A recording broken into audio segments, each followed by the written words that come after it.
Alahayanawa, Yahweh, Echad, Shema, Yashala, Yahweh, Alahayanawa, Yahweh, Echad, Shema, Yashala, Yahweh, Alahayanawa, Yahweh, Echad. Rocket the Yahweh, Rocket the Yahweh Shai, Rocket the Yahweh, Rocket the Yahweh Shai, Rocket the Yahweh, Rocket the Yahweh Shai, Bahasron Chak, to give double honors to our elder apostles and elder bishops of Great Millstone Root Well, as well as peace and blessings, health and wellness to the house of David the elect, of the high spirit way and Levi. And today I want to go into a topic, a live stream, just going into health, just generally going into health and how we have to go against the grain of society to maintain a certain level of health. It tells you in Ezekiel that we are going to eat our bread defiled amongst the Gentiles.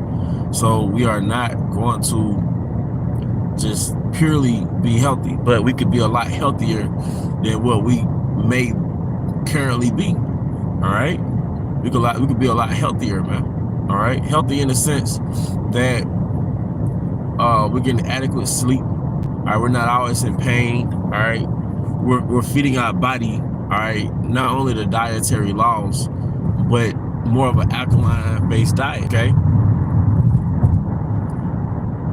70% of the earth is alkaline or water. About 70% of your body is supposed to be alkaline or plant-based, okay? But not only plant-based, all right, not going to, I don't know how to word this without getting my video removed, but not going to Esau's facilities, all right, to help yourself. Now, you have emergencies where you have to go to Esau's facilities, okay? But nonetheless, all right, the Most High, all right, pursuant to what Sirach, the 38th chapter, all right, herbs are from the ground. And 12 years in grade school, and that's something that we weren't taught. I know I wasn't taught that. A lot of us went to college. I know you weren't taught that in college, that the Most High created herbs from the ground, okay? Also, all right, I think it's in Isaiah where it talks about the seed of cumin, all right, the oil of cumin, which is black seed oil, okay? But these things restore health, all right? And also understanding context. All right, yeah, we kept the dietary laws in the ancient world, but also there was no industrialization of food. There was no industrialization of mass slaughtering and mass manufacturing, mass facilitating of animals, okay? There was no processed food epidemic, all right? So we wasn't pulling up to a drive-through, say Wendy's drive-through, telling them no bacon. That didn't exist. And I think a lot of Israelites, they should have that mindset that keep the dietary laws. You keep the dietary laws, all right? But it'll be through the standard American diet. We didn't keep the dietary laws with a standard American diet lifestyle, man. Like I said, like Elder Apostle Harvard's going into, you're not supposed to eat meat with the fat in it anyway, as far as these fast food burgers and stuff, okay? But just generally speaking, all right, our laws, all right, our way wasn't a Hebrew standard American way. All right, so we wasn't eating catfish. No, it was more earth-based. All right, it was more Mediterranean. Okay, and it's not that a lot of these foods are dietarily wrong, like bread or meat, but in America, that process our wheat that we get in America by itself, man. All right. Not only that, it's laced with so many chemicals, man. It's laced with so many chemicals that gives your body adverse effects. And a lot of us know the effects of bread because you have to let go of bread during the Feast of Unleavened Bread. And for a lot of us, we experience a better mood. We experience a clearer head. We experience weight loss when we go to feast on unleavened bread. It's not that bread was originally evil, all right? It's just that in America, we mostly consume processed bread. Even when we were younger, even when I was younger, even probably 10 years ago, if you left bread out, it would mold. You left bread out a couple of days, or even if it's bread out, it would mold. You left bread out a couple of days, or even if it just was in the refrigerator a couple of days, you know, within a week, it'll start to mold, man. But now I notice bread doesn't really mold like that, man. We had some bread, this is a while ago, maybe a month ago, and the bread was left open. And I'm like, damn, back in the day, this bread would have molded. It just got a little hard, but it didn't even mold, man. So imagine the chemicals that's put in that bread that keeps it from molding going into your body. And a lot of times your body isn't able to digest this processed bread. So it gets stuck in your digestive tract, so to speak. It gets stuck in you, and everything else you eat, it basically gets backed up. That's why you feel better once you let go of bread during the feast of unleavened bread, all right? And one of the byproducts of processed food is the average American having 15 to 20 pounds of waste in their body because they have a poor system to eliminate food. All right, when we digest food, we don't adequately, all right, eliminate it. All right, because we don't eat enough fruit that lubricate your digestive tract, with enough moisture and fiber that allows your body to eliminate the food. We don't eat enough leafy greens that scrub your digestive tract to help you push out the toxins. All right, we eat a lot of bread, which gets stuck in your body, in your digestive tract. And the end result is you are accumulating waste. A lot of us don't have a weight problem, we have a waste problem. Or the reason why we have a weight problem is because of a waste problem. We have an inadequate system to push out waste. And it's not primarily our fault because we didn't create this environment where 95% of the food is garbage. 95% of the food is processed. And if it's processed, your body can't assimilate and eliminate. It just stores it up as toxin, and it stores that toxin up with fat. All right, or is it encompassed with fat? All right. So, you know, we have to be mindful in Babylon. See, in the kingdom, we're not going to have to be mindful. We're not going to have to be diligent in finding food that's better for our body. It's going to be readily available. Okay. In the kingdom, the Israelite man is not going to have to even take herbs. All right. What for? He's not gonna get sick in those bodies. But the Most High created all these things for us. All right? We don't need a third party. Okay? You see, a lot of us took the juice because they were ignorant of the Most High's devices. They were ignorant of the Most High's healing mechanisms. All right? Or they just didn't have faith in it. Okay? But going back to the topic, all right? A lot of us, the byproduct of the standard American diet, the byproduct of the standard American diet, what it entails is a waste management within your body issue, a waste management issue within your body. All right? And so many other problems that comes from accumulating waste in our bodies, man. And I can see it within myself. When I start to eat more fruit, you know, my skin is clearer, you know, your face shrinks a little bit, you know, because that waste and all that fluid is in your body just built up. And you might not know where it's coming from because it's part of your normalcy. And we live in a toxic environment. When you go to work, there's no fruit. There's no vegetables, there's no smoothies. All right, I'm talking about within these vending machines. It is drink with sugar and syrup. It's a bunch of processed cookies and chips. And then you might have those little burger machines where you get like a little sausage patty, little chicken patty. But it's all processed garbage, man. You know? So one of the things, one of the consequences of living in America is that we're eating our bread defiled, man. And you can't have this mindset, well, you know, it ain't gonna never be perfect, but you know, we'll have new bodies in the kingdom. You're right, it won't ever be perfect, and we will have new bodies in the kingdom. But you have to be good to yourself, all right? You can't destroy yourself, all right, just because you're in Babylon, all right? You know, what's really is a result of you really, you know, want to fulfill your flesh with little goodies that really, you know, ruin your body, man. Drinking cheap liquor or eating processed food, man, this shit makes you sick. Babylon already makes you spiritually bitter, man. All right, so the best thing to do is to do good to yourself. It says in Sirach, the 10th chapter, around the 27th verse, glorify thy soul with meekness and give it honor according to the dignity.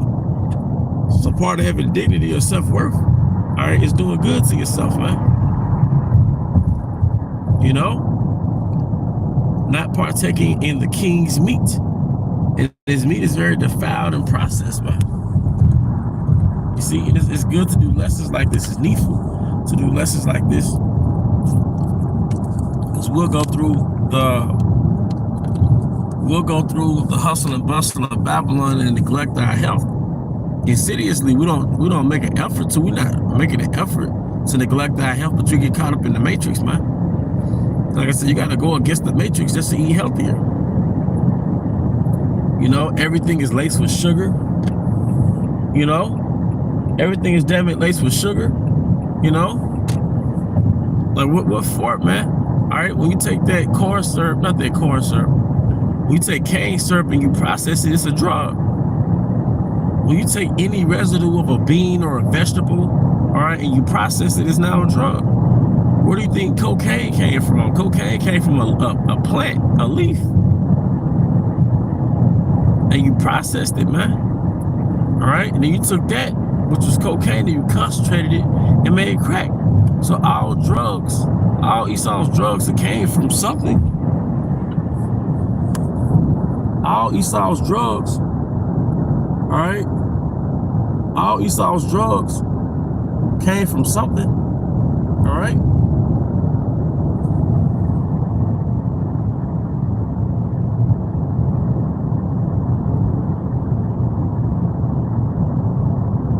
You see?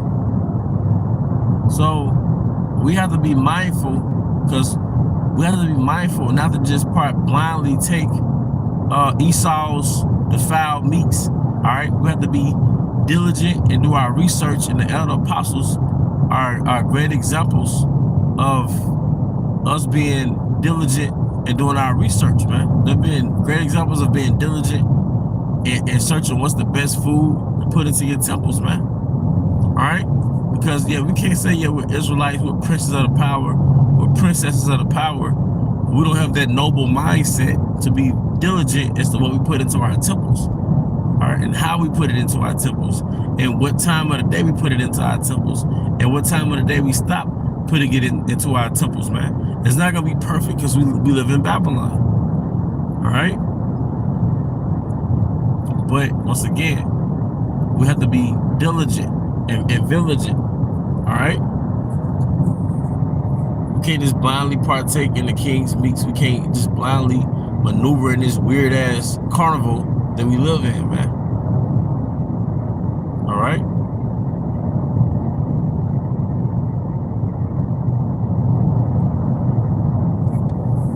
You see? Understanding, one thing that's intriguing to me is understanding the use of things. And when it comes to real food, understanding the use.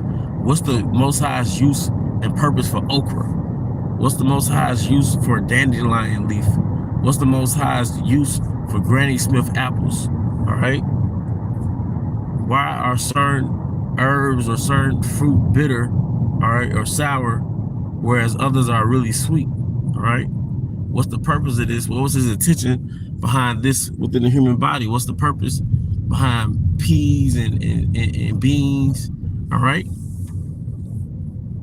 What was his intention when he created these things are to be consumed within the human body? What else? Nuts and seeds. All right. The scripture speak about the almond. All right. Which a lot of the almonds are polluted, just like a lot of other things. The scripture speak about the almond. The scriptures speak about the pomegranate. Did you know that the average pomegranate has 613 seeds?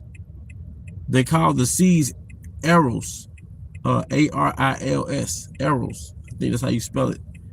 But it's 613. So you got to ask yourself, why is it 613? Well, what comes to mind? The laws of the Most High. The law, statutes, and commandments is about, it's 613 laws, statutes, and commandments. But what's the purpose of arrows? And did you know, based on research, I found that watermelon and different melons in general, they were not originally in America. They were cultivated in America. They were originally in the area of the Middle East. I had reason to believe that melons are really a Hebrew food, man, a Hebrew staple. A Hebrew man, Israelite man, all right, should consume melons on a regular, especially when they are in season, all right? A lot of internal problems that you have, a lot of bodily problems that you have can be restored if you eat melon every day. The Hebrew man was supposed to eat a lot of fruit. You know, not exclude entirely fruit, but the Hebrew man was supposed to eat a lot of fruit, man. Right? Anything without purpose is vanity. That's a good point. All right? And processed food is vain. It lacks purpose. Besides the instant gratification you get, but then you putting garbage into your body, throwing your body out of balance, man. And it's a challenge to, you know, resist certain things. But that's why we got to pray to Yahweh Bahasham Yahushua to give us the discipline to resist certain things that we know that harms us, and find a really earth-based, healthier substitute. But once again, the Hebrew man should eat a lot of fruit. The Hebrew man should eat vegetables. The Hebrew man should eat nuts and seeds. The Most High gave fish. The Most High made fish easily accessible, which is spiritual, because a lot of jakes, especially in the South, they go fishing. Okay? Of course, we had our beef and lamb and all those things, but more frequently ate fish. But you have to focus on what the Most High created in abundance, man. And that's fruit, that's vegetables, all right, that's nuts, leafy greens, all right, beans, peas. A lot of the Hebrew men in America, all right, not just the man, but the woman also. I can't forget the woman. Suffer from diabetes, high blood pressure, heart disease, gout, among other things, because for one, we eat our food processed, and secondly, most of our diet is acidic, and it's meat, and it's bread, it's dairy, all right?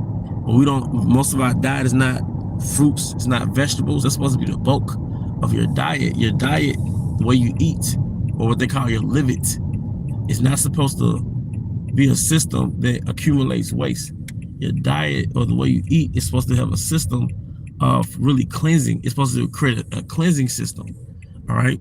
It's supposed to create a system of cleansing where you're having, all right, adequate bowel movements, all right, effective bowel movements, all right, where you're sleeping, having adequate sleep, all right, where your waistline is getting thin, your stomach is basically flat, all right. You're not supposed to start getting sick in your 40s and your 50s, all right. That's just a result of decades of neglect, all right. But that Hebrew man is supposed to eat that fruit, man, those melons and those vegetables and those leafy greens, man. Meat was more like complimentary within our diet, you know. unless you're a part of the noble class. All right. But when you say meat, we talking grass-fed, grass-finished. All right. There's more expensive than the $2 a pound meat that you will get at Walmart. It's dyed red. Okay. But that's pretty much the point. I wish I could continue, but I have to go to work. But you know, the point is, man, we have to really go against the grain and really be Hebrews, man, and go back to the ways of our forefather, even when it comes to the way we eat. But with that, I hope you brothers and sisters were edified. Hey, once again, I want to give all honor and glory to Yahweh Bahasham Yahweh Shai, Bahasham Rakakodash, that will honor to our elder apostles and elder bishops of Great Millstone who rule well. Peace and blessings, health and wellness to the house of David the elect. Abba Baal, Kom Yashala, Shalom.